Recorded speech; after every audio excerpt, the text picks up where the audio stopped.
पहले कोलकाता और अब महाराष्ट्र का बदलापुर। पहले हॉस्पिटल का सेमिनार हॉल और अब स्कूल का आंगन। कुछ भी तो नहीं बदला। कोलकाता में डॉक्टर बिटिया के संग हुए जघन्य रेप मर्डर कांड से दिल दहला हुआ था। शहर जल रहा था। बिटिया के लिए न्याय मांग रहा था कि बदलापुर में 2 मासूमों के साथ छेड़छाड़ की घटना ने पूरे देश को शर्मसार कर दिया। बदलापुर में पब्लिक सड़कों पर उतर आई है, ट्रेनें रोक दी गई हैं और लोगों के मन में ज़बरदस्त आक्रोश है। सवाल यही है कि देश में बिटिया आखिर कहाँ महफूज है। आखिर कौन सी जगहें हैं जहाँ बिटिया पढ़ सकें, खेल सकें, डॉक्टर बन सके, अपने सपनों को पंख लगा सके, उन्हें पूरा कर सके। आखिर कब माँ भारती की बच्चियों पर अन्याय बंद होगा। इन सवालों के बीच आपको बताते हैं कि महाराष्ट्र के बदलापुर में आखिर हुआ क्या है जिसने हर बिटिया के माँ बाप को परेशान कर दिया है। बदलापुर के स्कूल में आखिर हुआ क्या। नमस्कार दोस्तों, आज की जो सच्ची घटना मैं आपको सुनाने जा रहा हूँ, यह सच्ची घटना है। महाराष्ट्र प्रदेश का एक ज़िला है, ठाणे, और ठाणे ज़िले का ही एक शहर लगता है बदलापुर। दरअसल बात कर रहा हूँ 16 अगस्त 24 की सुबह की। एक 4 साल की बच्ची होती है। उसको उसकी माँ तैयार करना चाहती थी ताकि वह स्कूल जा सके, लेकिन उस बच्ची ने साफ मना कर दिया कि मैं आज स्कूल नहीं जाऊंगी। स्कूल का नाम सुनते ही वो बच्ची रोने लगती है। जब रोने लगती है तो माँ बड़ी आश्चर्यचकित थी कि अभी तक तो इसने कभी परेशान नहीं किया। इस तरह से कभी ना रोती थी, ना कुछ झिझकौम कुछ खाने पीने का। तब उस बच्ची ने अपनी माँ को जो बताया, उसको सुनने के बाद उसकी माँ के पैरों तले ज़मीन खिसक जाती है।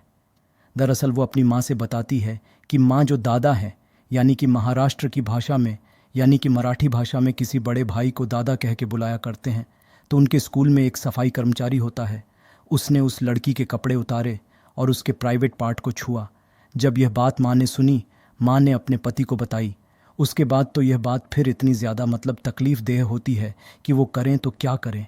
उस बच्ची को स्कूल भेजें ना भेजें, तमाम तरह के सवाल जहन में गूंज रहे थे। इसी बीच में उन्होंने अपने एक और जो इसी क्लास में पढ़ने वाली बच्ची होती है, उसके माता पिता से बातचीत करने की कोशिश की। जैसे उनसे बातचीत करते हैं तो कहते हैं कि मेरी बच्ची भी कुछ इसी तरह से परेशान है, वह भी स्कूल जाना नहीं चाहती है। बात स्कूल जाने की करते हैं तो रोने लगती है। तभी वह पेरेंट्स यहाँ से सीधा स्कूल की तरफ रुख करते हैं, और जब स्कूल की तरफ जाते हैं तो स्कूल वाले इस मामले को गंभीरता से लेते ही नहीं हैं। यानी कि कुछ इस तरह की बातें कर रहे थे कि माँ बाप भी परेशान हो जाते हैं। इसके बाद माँ और बाप दोनों जाते हैं सीधे नज़दीकी पुलिस स्टेशन, और वहाँ जाने के बाद पूरी कहानी बयां करते हैं कि हमारी बेटी शहर के इस नामी स्कूल में पढ़ती है, जहाँ लगभग बताए जाते हैं कि 1200 से अधिक बच्चे उस विद्यालय के अंदर पढ़ते हैं। वहाँ पर एक व्यक्ति जो सफाई कर्मचारी होता है, उन्होंने उनकी बेटी के साथ कुछ इस तरह की हरकतें की हैं। पुलिस वालों ने बात तो सुन ली थी, लेकिन एफआईआर दर्ज नहीं की, और इसी तरह से घंटे दर घंटे बीत रहे थे। लगभग 12 घंटे का जो समय बीत जाता है। 12 घंटे का समय बीतने के बाद आखिरकार घर वाले की जो एक सब्र का बांध था वो टूट जाता है। तब वो सामाजिक कार्यकर्ताओं के पास पहुंचते हैं और उनसे बताते हैं पूरी कहानी कि आखिरकार यह मजरा है। जब सामाजिक कार्यकर्ताओं ने यह बात सुनी, तब जाकर उसे थाने में हंगामा होता है।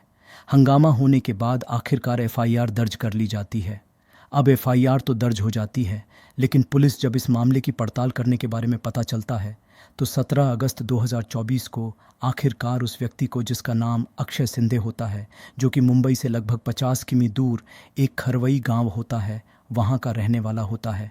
हालांकि वह मूल निवासी कर्नाटक का गुलबर्गा इलाका होता है, वहां रहता है, लेकिन फ़िलहाल वह माता पिता के साथ इस मुंबई से खरवई गांव में रह रहा था, जहां उसके माता पिता, उसके भैया और भाभी, ये सब लोग रह रहे थे। 1 अगस्त 2024 को ही इसने इस विद्यालय में किसी प्राइवेट कंपनी के माध्यम से ज्वाइन किया था, और इसका काम था कि बच्चे जो शौचालय की तरफ जाते थे उनको लेकर जाना, उन बच्चों को टॉयलेट की तरफ वापस लेकर आना, इस तरह की जिम्मेदारी होती है। लेकिन इसी बीच में उसने मौका पाते ही अलग अलग 2 बच्चों के साथ उनके साथ गंदा और घिनौना करता है, उनके कपड़े उतारता है, उनका यौन शोषण करता है। जब यह बात उन बच्चों को डराया जाता है, धमकाया जाता है, उनसे कहा जाता है कि किसी से इस बात को कहने के जिक्र मत करना, लेकिन वह दोनों लड़कियां वो डर जाती हैं, सहम जाती हैं। और यह बात होती है 12 अगस्त और 13 अगस्त, 2 अलग अलग दिनों में यह काम करता है। उसके बाद फिर 14 और 15 अगस्त को स्वतंत्रता दिवस मनाया जाता है, और 14 अगस्त को भी स्कूल में कुछ ना कुछ प्रोग्राम ही थे। लेकिन जो बच्ची 16 अगस्त को विद्यालय जाने के लिए तैयार की जाती है तो वो जाती नहीं है, तैयार नहीं होती है। पुलिस ने जब इस मामले में और जांच पड़ताल करने की कोशिश की तो पता चलता है कि इस व्यक्ति, जिसका नाम अक्षय सिंध होता है, जिसने इन बच्चों के साथ यौन शोषण किया है, दरअसल उस व्यक्ति की 3 शादियां हो चुकी हैं। इसे 24 साल की उम्र में 3 शादियां कर चुका है और तीनों की तीनों बिया उसको छोड़कर जा चुकी हैं। ऐसा बताया जाता है कि वह बहरंदा प्रवृत्ति का व्यक्ति है। कुछ इसी तरह से वो महिलाओं के साथ या अपनी बीवी के साथ इस तरह से गंदी हरकत कर रहा था। शायद वो भी छोड़ छाड़ के चले जाते हैं और स्कूल के अंदर जोन बच्चियों के साथ ये किया है। अब ये मामला बहुत तेज़ी के साथ पहले बदलापुर शहर में, फिर आसपास के इलाके में, क्योंकि एक तरफ पश्चिम बंगाल की राजधानी कोलकाता के अंदर ट्रेनी डॉक्टर के साथ रेप होता है, उनका बलात्कार होता है, उनकी हत्या कर दी जाती है और यह मामला पूरे देश भर में सुर्खियां बटोरता है। हर कोई यही जानना चाहता था कि आखिरकार उस महिला ट्रेनी डॉक्टर के साथ हुआ क्या था। पहले एसआईटी टीम गठित की जाती है, फिर इस मामले की जांच पड़ताल करती है, लेकिन लोगों को भरोसा नहीं था कि सरकार शायद इस मामले में पूरी निष्पक्ष रूप से जांच करेगी। फिर इस मामले की सीबीआई जांच कराई जाती है। इसी तरह से हर कोई व्यक्ति जा नहीं रहा था। इसी बीच में जब लोग जगह जगह धरना प्रदर्शन कर रहे थे, तभी 20 अगस्त 2024 को बदलापुर में भी इस घटना को लेकर, जो 2 बच्चों के साथ होता है, विरोध प्रदर्शन करने की बात करते हैं। स्कूल के गेट के ठीक सामने जाकर हंगामा शुरू हो जाता है। बताया जाता है कि कुछ स्कूल के अंदर भी तोड़ फोड़ कर दी जाती है। साथ ही जो इस लड़के का जो घर होता है, आवास होता है, वहाँ भी गांव वाले कुछ लोग पहुँच जाते हैं, वहाँ भी तोड़फोड़ करते हैं। अब यहाँ से बड़ी संख्या में लोग पहुँच जाते हैं सीधे Badlapur railway station. Badlapur railway station, जो कि कल्याणपुर और बदलापुर जो रेलवे ट्रैक होता है, वो पूरी तरह से ठप हो जाता है। सुबह 800 बजे से ही धरना प्रदर्शन शुरू होता है और शाम 6 बजे तक शायद एक भी गाड़ी नहीं चलती। पुलिस ने भी उम्मीद नहीं की थी कि हज़ारों की संख्या में लोग इकट्ठा हो जाएंगे।